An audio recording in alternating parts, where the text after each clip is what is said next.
I watched the evolution of both these guys. This didn't happen overnight. In 2022, before he owned Twitter, Elon tweeted this chart depicting how he felt about the liberal side having shifted so much that it left a basically liberal centrist like him now labeled a conservative. I related to the kind of mean girl shit you get from the cool kids in Wokeville when you're perceived that way. They tried real hard to cancel Rogan a few years ago. And when Elon hosted Saturday Night Live in 2021, well before he was a Trumper, some of the cast members gave him the cold shoulder for the sin of being rich. If you want to win my vote, don't give me the ick. You know what the ick is, right? It's a term mostly used in the dating world to describe that moment when one of the people, usually the man, does something so icky that the woman cannot forgive it or forget it. Like sending a dick pic, or being mean to the waitress, paying for dinner with a coupon, getting his mother to call you when you dump him, asking for sex in baby voice. Once you give her the ick, it's a wrap. Bill Maher has officially drawn a line in the sand. On a recent episode of Real Time, he made it crystal clear he's tired of trying to stay polite when it comes to the far left. According to Maher, parts of the Democratic Party have drifted too far from reality, and he's done pretending otherwise. If you've been following Maher for a while, this probably didn't come as a shock. He's been gradually distancing himself from the extreme side of his own party for years. But this time, he didn't just hint at it, he said it loud and clear. Some on the far left may have been surprised or even offended. But this is classic Bill Maher. He's always been known for calling it like he sees it, no matter who's on the receiving end. And now, it sounds like he's had enough of going along with ideas he just doesn't believe in. Love him or hate him. Maher's message was simple. It's time for Democrats to get back in touch with reality, or risk losing people like him for good. Dilemma for Democrats. Their young people, their key constituency, not only don't like their own civilization, they like the wrong one. They actually think Hamas is a liberation movement. They chant for the Houthis. They're chanting, "We will honor our martyrs" at Yale. They're looking for love in all the wrong countries. Someone needs to tell the kids that America is not the society where women basically have no rights, where there's zero freedom of religion and where dissent is punishable by death. Our democracy may be on life support, but we still have elections. Finally pushed Bill Maher over the edge.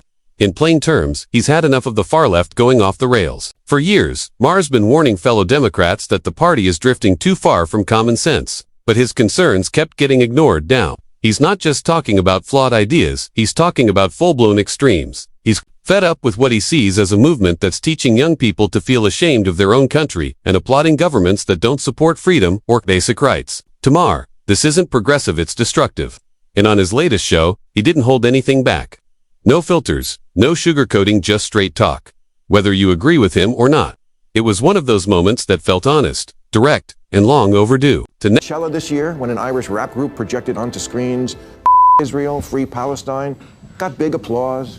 Globalize the intifada is the catchphrase that's really catching on these days, as if worldwide suicide bombing and cosplaying Islamic revolutionaries is the answer to our problems. At an AOC Bernie Sanders rally in Idaho last month, someone threw a Palestinian flag over an American flag, and the crowd erupted in approval. What should have happened after that is one of the adults on stage should have told their young, loyal followers, this is not a symbol of freedom. This is.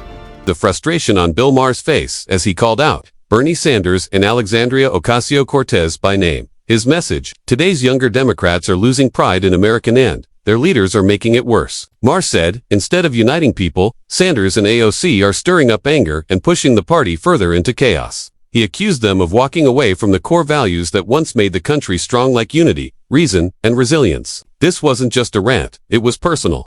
Maher sounded like someone deeply disappointed by a party he used to believe in. Now, he says, it no longer represents the America he stands for, and he's ready to walk away.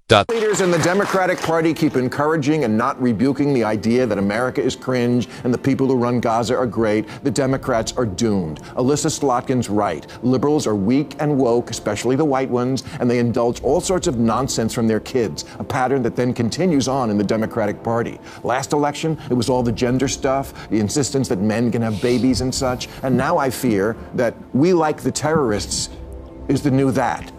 Liberals need to push back on the dumb ideas that come from their children. Maher's frustration kept building as he spoke about the party he used to believe in. He says Democrats have lost touch with reality, caught up in trendy slogans and flashy ideas that don't help everyday Americans.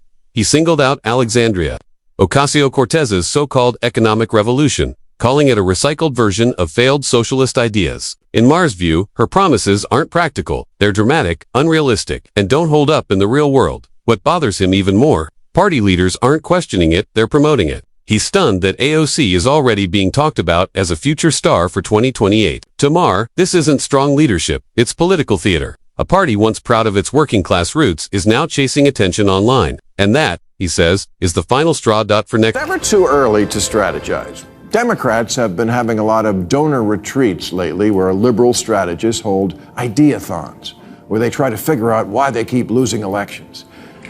You know, apart from using words like ideathon. And now one idea that's getting a lot of attention is the Dems need to find their Joe Rogan, a liberal Joe Rogan, because that's why Kamala lost. Republicans have a podcast. Leading up to the 2024 election, the Democratic Party made a costly mistake. They pushed away independent thinkers and neutral voices by demanding total loyalty. Anyone who dared to question them was met with public backlash or canceled. It backfired. People who felt silenced started looking elsewhere for leadership. Some even ended up supporting Trump not because they liked him, but because they were fed up with the left's growing intolerance. Even Joe Rogan, once seen as a centrist, told his massive audience to vote Republican. That kind of shift doesn't come out of nowhere. It's what happens when a party chooses to silence debate instead of listening. And now, Democrats are left trying to clean up the mess they made. I think his mind is completely inflexible.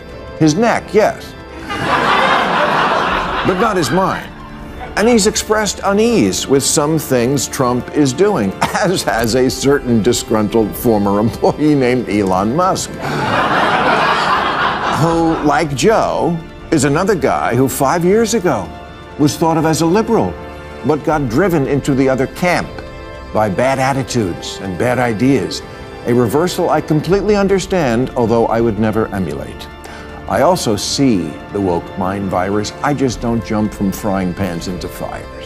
More and more people are moving toward the MAGA movement, and, like it or not, Bill Maher seems to be inching that way too. He recently said he's not switching sides, but we've heard that before. Elon Musk, Marco Rubio, Jota the Vons, even Joe Rogan once said the same. Then the Democratic Party's hard left turn made them reconsider. Maher may not be wearing a red hat, but his frustration speaks volumes. He's fed up with performative politics, cancel culture, and the loss of simple, everyday logic. When your party no longer elects your values, staying loyal becomes harder to justify. Maher says he hasn't left the Democrats, but from the way he's talking, it sounds like the door's already open behind him. I watched the evolution of both these guys. This didn't happen overnight. In 2022, before he owned Twitter, Elon tweeted this chart depicting how he felt about the liberal side having shifted so much that it left a basically liberal centrist like him now labeled a conservative. I related. I related to the kind of mean girl you get from the cool kids in Wokeville when you're perceived that way. They tried real hard to cancel Rogan a few years ago. And when Elon hosted Saturday Night Live in 2021, well before he was a Trumper, some of the cast members gave him the cold shoulder for the sin of being. The Democratic Party is starting to feel like its own worst enemy. Loud, confident, but more disconnected than ever. They say they're fighting for the people, but their actions tell a different story. They rally against Therick, yet depend on billionaire donors. They talk about racial justice, yet sideline voices like Rashida Tlaib when it really matters. They claim to represent working Americans, but keep putting up candidates who've never had to live on a tight budget or work a regular job. And then there's their chosen leaders, someone who often struggles to speak clearly without a script. For a party that brands itself as the logical, informed choice, it's not a convincing image. This mix of double standards and arrogance is pushing people away. Even longtime supporters like Bill Maher. When a party ignores its roots, chases empty gestures, and loses touch with real-world concerns, it's only a matter of time before its strongest voices start to leave. And Maher looks like he's almost out the door. To win my vote, don't give me the ick.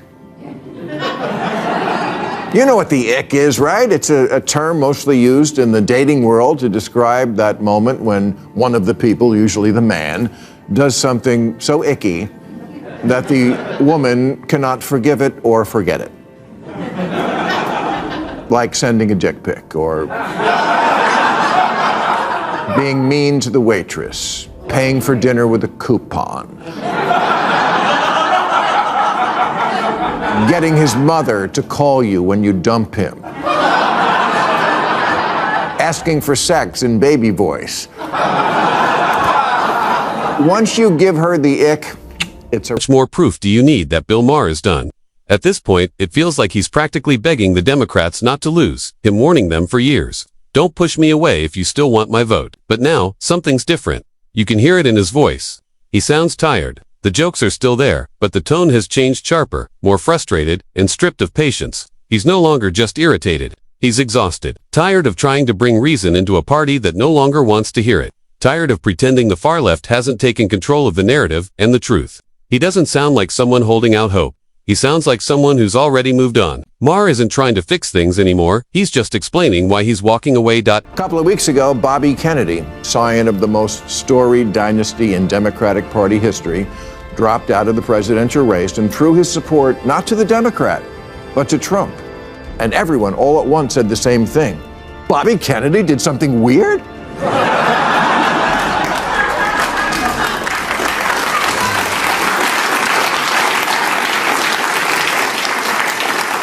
Next voice Bill Maher isn't just frustrated anymore, he's on his way out. And he's not the only one. Some believe the Democrats are slowly moving back toward the center, but that shift could disappear fast if they decide to back names like AOC, Bernie Sanders, or Gavin Newsom in 2028. That direction would pull the party right back into the extremes: more cancel culture, more out-of-touch promises, and more rhetoric that feels anti-American to many.